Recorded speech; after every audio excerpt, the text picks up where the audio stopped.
So, one of the kind of difficult things about severe weather is identifying tornadoes. So, a lot of people look at clouds like the ones on the screen right here, funnel clouds, and they think, oh, that's a tornado. But in a lot of cases, and in all the cases here, they're not tornadoes. They're just funnel clouds.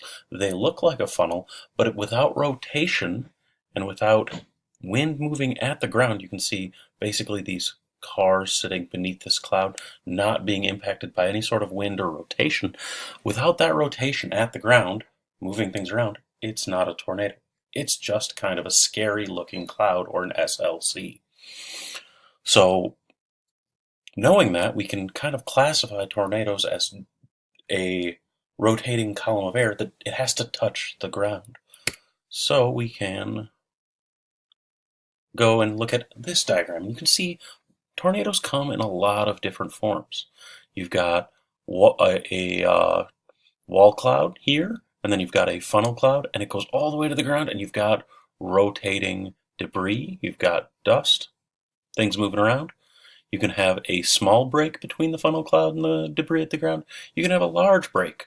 You can have a tornado without a funnel cloud at all, just that debris column moving around.